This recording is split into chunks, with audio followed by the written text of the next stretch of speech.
Halo teman-teman, selamat datang kembali di channel ini. Bagaimana kabar kalian? Kami doakan dalam kondisi sehat dan dijauhkan dari wabah yang sedang melanda dunia saat ini. Produk tas dari salah satu brand ternama Prancis yaitu Hermes nampaknya menjadi favorit kalangan sosialita. Hermes terkenal dengan tas kulit berkualitas tinggi yang memiliki harga selangit. Tapi ternyata dahulu perusahaan Hermes tidak langsung mengeluarkan produk tas mewah. Nah, untuk mengetahui informasi selanjutnya, di video kali ini kita akan membahas tentang sejarah berdirinya Hermes, salah satu brand fashion terbesar di dunia. Sebelum kita mulai kisahnya, bagi teman-teman yang baru bergabung di channel ini, jangan lupa untuk like, comment, and subscribe. Perusahaan Hermes didirikan di Paris pada tahun 1937 oleh Thierry Hermes. Pada awal berdiri, Hermes adalah sebuah bengkel industri kecil yang nama bengkelnya disesuaikan dengan nama belakang pendirinya. Ketika itu, Thierry Hermes membuat produk-produk yang ditujukan bagi para bangsawan Eropa.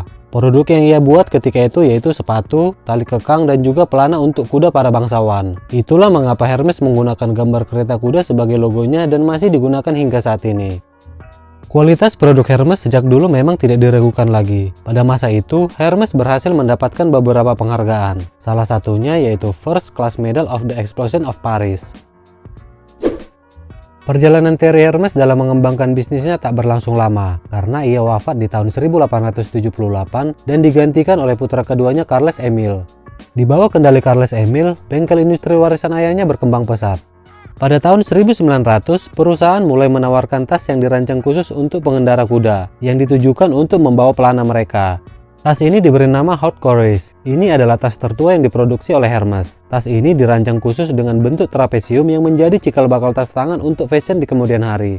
Merek Hermes kemudian mulai dikenal luas ketika mereka membuat dan memasarkan tas tangan. Ketika Charles pensiun, ia memberikan bisnis Hermes kepada kedua anaknya yaitu Adolphe dan Emile Maurice. Di tangan anak-anaknya, Hermes mulai melebarkan sayap di dunia fashion. Pada tahun 1918, Hermes memperkenalkan jaket kulit pertama dengan resleting. Jaket ini dibuat untuk Edward Prince of Wales. Atas karya tersebut, Hermes mendapatkan hak eksklusif untuk mematenkan inovasi resleting atau yang disebut fermeture Hermes atau pengancing Hermes. Namun di saat yang sama, Adolphe memutuskan untuk meninggalkan bisnis keluarga. Ia menilai bahwa perusahaan tersebut tidak memiliki masa depan yang cerah, dan saudaranya Emile Maurice akhirnya menjadi pemilik tunggal bisnis Hermes tersebut. Setelah Emile Maurice memegang kendali perusahaan Hermes, ia memperkenalkan tas pertama Hermes yang diproduksi pada tahun 1922. Tas ini diproduksi karena istri Emile mengeluh dirinya tidak dapat menemukan tas sesuai dengan seleranya. Adapun tas yang dimaksud adalah versi lebih kecil dari tas Haute Courage yang diproduksi 20 tahun sebelumnya. Tas ini lalu dinamai dengan tas Arai. Kemudian pada tahun 1929, Hermes meluncurkan koleksi pakaian wanita pertama di Paris. Dan setahun kemudian memasarkan produk mereka ke Amerika Serikat dengan menawarkan produknya di sebuah departemen store Marcus Neiman di New York. Setelah itu, Hermes terus menjual berbagai produk lainnya seperti Hermes Cares pada tahun 1937 dan Parfum Eau de Hermes pada tahun 1949. Setelah Emile Maurice wafat pada tahun 1951, kepemimpinan diambil alih oleh Robert Dumas.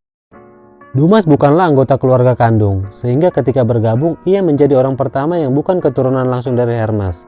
Hubungannya dengan perusahaan hanya melalui pernikahan. Inilah sebabnya dia memasukkan nama Hermes ke dalam namanya sendiri, menjadi Dumas Hermes.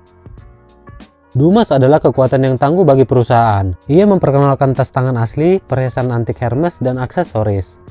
Selama tahun 1970-an, Hermes mendirikan beberapa toko di seluruh dunia. Tetapi perusahaan juga mulai menurun dibandingkan dengan para pesaingnya.